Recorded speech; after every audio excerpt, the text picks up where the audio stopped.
All right, welcome back to Ready Bet Action. We are excited to jump into college football week 7. We have some great picks going. We got some overlapping picks. We're all excited about some of the similar games. Man, I'm going to be in Disneyland all weekend, so I'm going to be checking scores, and y'all are going to have to text me. But I feel like I'm going to be missing out on a good weekend of college football. Stefan, what are you most excited about here? It's not a game that we're actually talking about today that I could tell by looking at the sheet, but North Texas and USF, Yes, man. that's a great game. I just love that we get to start our weekend out early. I think that's the Thursday or Friday night game. I know it's a weeknight game, and I'm excited. I'm going to watch it either way. And the implications are massive, right? Like if USF wins this game, they are in the driver's seat for the playoff. But so would the Mean Green if they win it, So I just love it so much. And it's like, I think nerds like us, we've seen these guys play. Like we've watched some of these games. We've bet on some of these games before. But for the kind of not as in-depth person as us, like getting to see these teams on the national stage, like a Friday night sports bar type thing, I love it. I think it's so much fun. Yeah, I totally agree. I think that is so I was looking up where University of North Texas was. In Denton. It's in Denton, and I didn't. Just north of Dallas. So yeah, I kind of expect to be like more like north, like Amarillo or something, but it's not. It's kind of like Dallas Metro. North Dallas. Right. Yep. Man, this is the stuff I should know, but that's why everyone's going to be Googling. Like, how many more people are going to be Googling where is University of North Texas if they make the playoff, right? So that's always exciting stuff. Mike, what about you? What are you excited about? Steph and I were both pretty big on Pitt coming into the season. They made the quarterback change last week to the true freshman to Mason Heischel, or however you pronounce it. I'm curious this week against FSU what he looks like. Obviously, last week, he looked fantastic against, was it Boston College or something like that? It was. So it obviously a different test here. So I'm Moneybags over here made money on that game back in Pitt. Oh yeah, dude, he went big on, like, you should have laddered the living crap out of that. Yeah. But yeah, I mean that's exciting. I'm excited to see what Missouri does against the top ranked opponent. Y'all know I've been heavy on them so far to start the year, and I mean there's just some good games, dude. You look at Michigan, USC, Indiana. Wait. What do you think? Don't breeze over it so quickly, Mikey. What do you think? Because I don't think you have a play on the Missouri game. What do you think happens in that one? Why do you think I don't have a play on that game? I have no idea what's going to happen. Yeah. I think it's very interesting. I think the strength of Missouri's offense is against the weakness of Alabama's defense, and vice versa. Missouri has been absolutely running all over anybody that they have played. That is the weakest part of Alabama's defense. Alabama on the flip side is playing a ton of man coverage, single high safety, and that is or not Alabama, Mizzou is doing that, and that's what Alabama thrives against. So very curious to see what happens there. I think it's going to be a tight one. I think it's a one-score game. I don't think anybody has run away with it. I have no idea who I think is going to be on top of it. I think Bama wins. But remember, I still don't believe in Bo. I'm coming around on him, but Pribula to me, I'm still not 100% sold. But again, these are my biases going into this season. I was lower on Missouri and I was higher on Bama. If I'm wrong, and it looks like I'm wrong on Missouri, like I could be way wrong, and Missouri could be like, shut up. We're actually very, very good. I think 55 rushing yards is going to be the secret number for Pribula. I think if he hits that number, I think Mizzou has a chance. If he doesn't, I think Alabama wins easy. No, I don't think it's by a ton, but I don't think they struggle. We need to do a mid-season freezing cold takes from like our preseason shows, because I think we all talk shit on Indiana. We've got a lot of those. And here we are. Indiana. I mean, and I think Oregon's going to beat Indiana, Texas. But I didn't expect Indiana to be here. It's like, I mean, we shit on Texas too. I mean, we should go pull some. We should go pull some cold takes. I have some pretty good ones. Not as bad as last year. I had some pretty bad ones last year. This year feels a little more manageable. Dude, I was all over Penn State heading into the season. Yes. Well, we're going to talk more about Oregon, how they went to Penn State, and then their game this weekend. Let's go ahead and dive in. Let's start in the Mountain West, though. We have a couple of us have some picks for Utah State. We love to talk about Bronco Mendenhall's Utah State on this podcast. I'll just go I'm just going to keep taking it because I haven't missed it yet, which is a Utah State over. And they're going to Hawaii. Look, Utah State does not care about playing defense. Hawaii also has, Timmy Chang as their head coach who wants to slang it around. Like, it's going to be another high scoring game. I don't know how they keep giving us totals in the 50s for this Utah State team ever. So I'm just going to take it, man. I'm just going to keep taking the over. Honestly, even if they start putting it in the 60s, I'll probably just keep taking it until it doesn't hit, kind of a thing. So that's my reasoning. Stafe, you have a Utah State pick here too, though. First, I think it's absolutely hilarious that the first game we're talking about is literally the last game on Saturday. It's like I'm going 10:30 p.m. kickoff. I decided to go in order from game importance to more important. Okay. Yeah, but I love it. But I also love that we all have a play here. Utah State, not only are they always hitting the overs, but they're like 5-0 against the spread, I believe, as well. So I'm going to keep going with that. So just give me Utah State on the money line. The best I found that was -113. Yes, traveling to the island is not always easy, but I think Utah State is just a much more well, I can't speak at all. Much more superior team than Hawaii. I think Utah State doesn't need to play a whole lot of defense to win this one. So give me them on the money line at pretty good number at -113. So yeah, and Hawaii is just not that great. I really thought they would start to kind of get better under this head coach, and they just really haven't. So they're still an offensive-minded team, and again, Utah State doesn't play defense. So I like this. I like this for both of us. Mike, any big opinions on a lower tier Mountain West game? Keep ladder in Utah State, baby. It's working. I love the Mike's like, I don't have an opinion. It's working. you know the answer to that question. All right, Mike, why don't you hit us with one of your picks then? Yeah, we'll stick similar. I'm going to go to UNLV versus Air Force. I'm taking UNLV to cover 6.5 points. Look, man, they've been rolling under Dan Mullen. They're undefeated and have gone 4-1 against the spread, averaging 35 points a game. They're 100% red zone completion. It's going to be really hard for Air Force to do enough to keep up with that. I get it, man. Like, Air Force's offense has been fine. They've been able to put up points, but they're also giving up 44 points a game and 530 yards of offense. They're just not going to be able to do enough to keep up here. So give me UNLV at -6.5. I have one thing to add and one thing. Actually, I have two things to add. First, if you have Mike go first on a play that we both have, I'm going to have nothing to talk about when he's done. Like, yep. Oh, I hadn't even heard that one, but I like it. And second, and this is the only positive, really helpful thing I can contribute, is I found it at -6.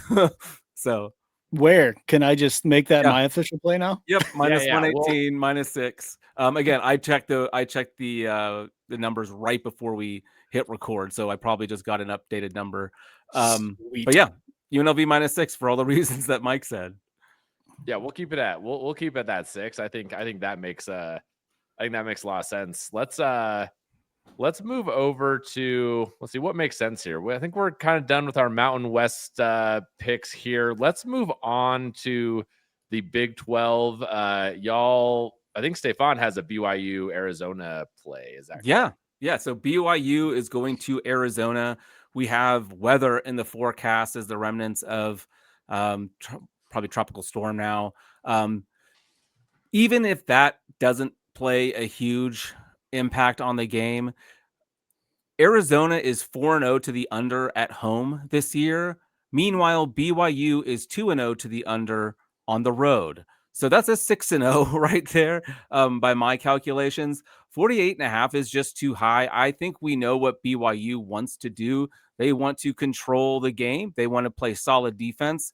And while they hit so many explosive plays last week, one of the first drives, they hit like a 54-yard pass. I'm like, that's the longest passing reception for BYU this season.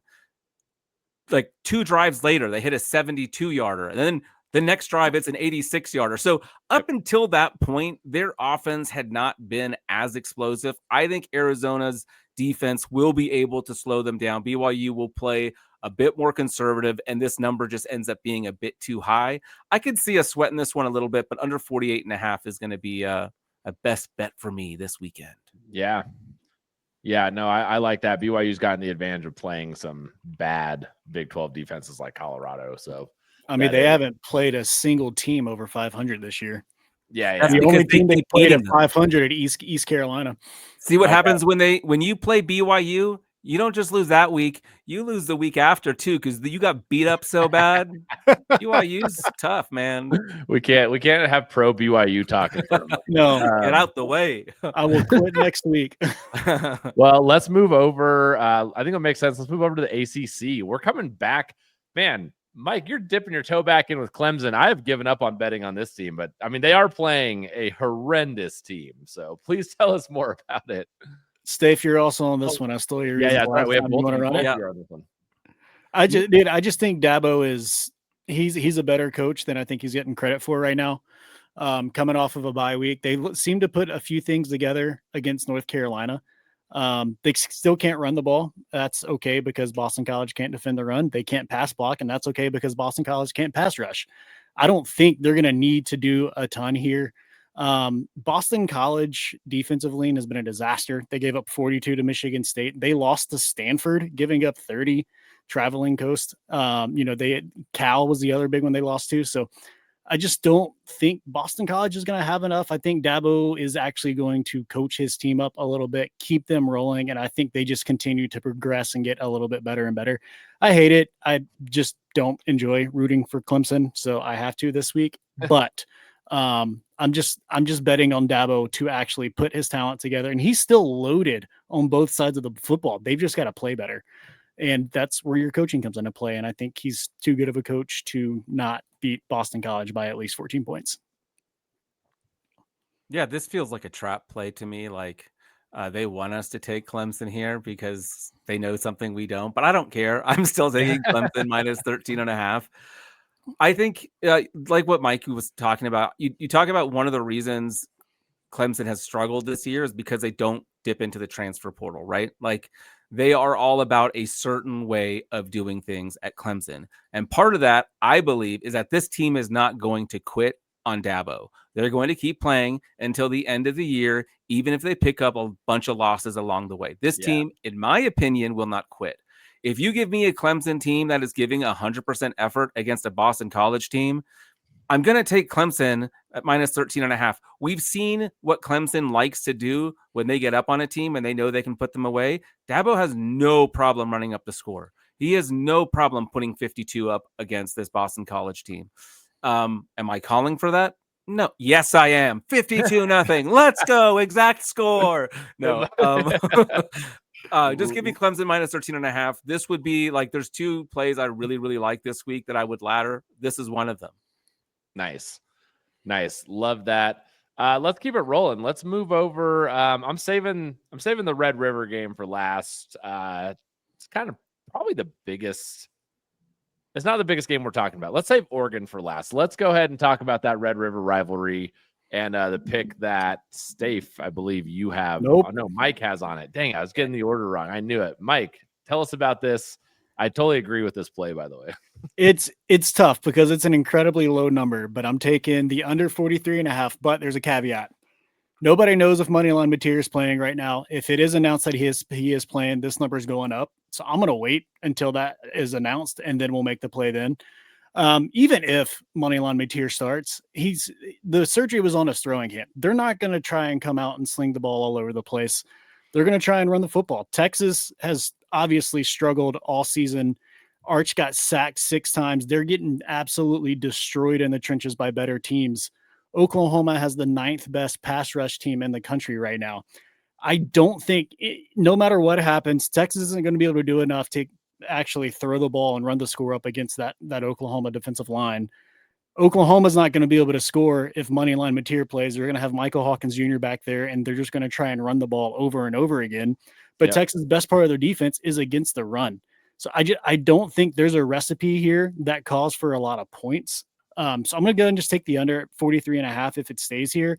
But I'm going to wait before kickoff, see if Mateer gets the start. Hopefully this trickles up a little bit more and we can snag it in. But whatever that line ends up being, I'm going to play the under, whatever it may be.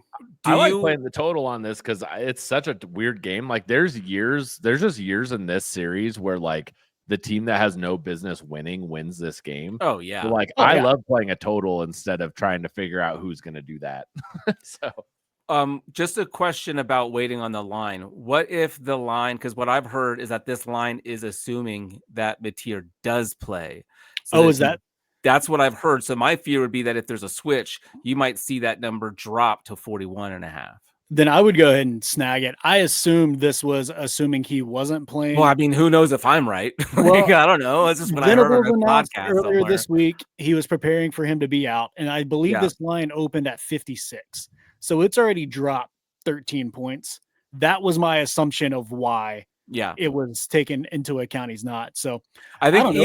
even if he does start, I feel like it could be like a Dampier situation from earlier this year where it's like, oh yeah, he's playing, but he's not playing with the full playbook. yeah, he's on the field, and that's kind of I like the under regardless. Yeah. I'm on your side. This game, man, every time I bet it, like to Eric's point, like teams that should not be winning this game end up winning this game. I lean under. I lean Texas actually to win this game outright, but I'm not touching either of them because I've lost this game so many times. oh, I don't think I ever make money on this game. So yeah, I'm all about the total. I'll lose a couple hundred live betting it though. Don't you doubt that. Don't you worry. All right, Mike, why don't you hit us with your pick for your dogs before we jump into the game of the week, which is Oregon, Indiana. Mike, why don't you tell us about Georgia this week? I'm taking Georgia to cover -3.5. They are at Auburn, but what's killed Georgia this year is defensively. They can't do anything against the pass. Auburn's not throwing the football. Jackson Arnold, I still think he's got the talent somewhere up there. It's just going to take a little bit more work to get it out. Georgia's run defense is holding it down. They're only allowing 2.9 yards a carry. That's 18th in the country. And that's what Auburn wants to do. I don't think they're going to be able to run the ball successfully. I don't think Jackson Arnold is going to be able to do enough to play keep up if that is what happens. So go ahead and give me Georgia as a bounce back game coming off the loss against Alabama, -3.5. I love that. Last time I took Georgia -3.5 was against Tennessee, and I lost because of the hook. So maybe I need a redemption Georgia 3.5 this week to win me back my money from that game. You only lost that game because you talked all week about how they want you to play 3.5. Right. That's right. I talked about how they want to play 3.5, and then I talked about how much Georgia was going to crush them, and neither of those things happened. But it was because of the pass. Joey Aguilar just picked them apart in the first half. Well, while we're talking about our own teams, let's finish up with our picks for Oregon. So Stefan and I, Mike, are you picking this too, or is this? I am. Okay, cool. All of us have a pick on Oregon. I got a bit of a parlay, but let's just talk about the game first, and then I'll throw my parlay out there. Stefan, why are your Oregon Ducks going to cover 7 against the Hoosiers? I mean, I really spend a lot of time looking at recruiting and talent acquisition in general. And that's just for my day job. No, just HR jokes. Hey-o. No, I think you just look at the talent acquisition that Oregon has had over the last couple years, especially since Dan Lanning has been there. And what Indiana has done with Curt Cignetti has been good, but it's not at the same level. And I think the talent disparity here is just going to play out over 4 quarters. Yeah, in Eugene, like at Autzen, it's just going to be too much. I also think I have a lot of memories from last year. While it's a different team, Indiana, when facing the upper echelon of college football, fell short. And while what they did to Illinois earlier this year was extremely impressive, and I lost money on that game, I don't think they can replicate that, let alone hang with Oregon. I could be wrong. And if I am, I'll lose a lot of money, and that'll be really disappointing because my Ducks will have lost a game that I think they should have won. I also feel like this number takes into account that Penn State shit the bed last week, which I don't think that team was the same team that Oregon played in that whiteout. So I just think, Dante Moore, I listen to our podcast sometimes, and my kid was like, why do you listen? I'm like, I like to hear like how I hear mannerisms. And I say, I think way too often. So I'm going to stop saying that. I mean, you are a thinking man. It's okay. I think Dante Moore has a big game here. Dante Moore has been excellent. He's only been sacked once this year. The offensive line has been great. I just think Oregon has too much in too many places. I think they're stronger at all the positions that really, really matter. -7. I said there was 2 games I like to ladder. I think Oregon could splatter them this weekend. Yeah. I think that's in the range of outcomes. I agree, man. I think so.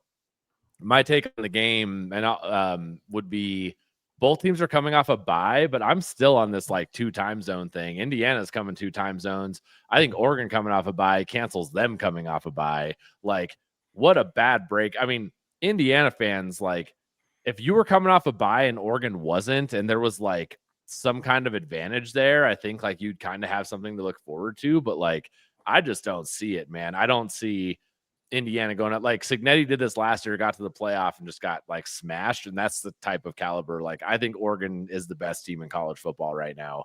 And I just don't think Indiana's gonna be able to hold up. So Mike, what do you think? I agree. I mean, we saw them, obviously just completely do whatever they wanted to against Illinois. But then the next week they travel to Iowa and play an excellent defense and they struggle to put up 20 points. Yeah, that's right. Yep. And now they're back on the road against the defense that's, in my opinion, much better than the Iowa defense. And so I think that's going to happen again. You add on top of it all of the Cignetti struggles against these bigger teams in the biggest moments. I just think Lanning's simply going to outcoach him on top of the talent being there. So I don't think 7's a problem here.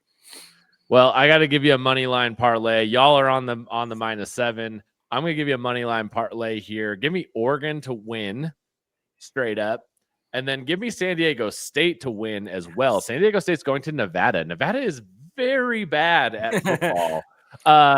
They won a national championship once. That's all I got to say. They did at one point. Nevada's very bad at football. San Diego State is looking like a dark horse to make this Mountain West title game. I think there's 3 other teams that I would kind of favor above them, but they are looking much better. They're a very defensive team. They crushed Colorado State, which isn't saying much, but Nevada might be worse than Colorado State. So give me San Diego State, go on the road, plus Oregon money line, and that gets you at -125. I like a good money line parlay myself. So, nice.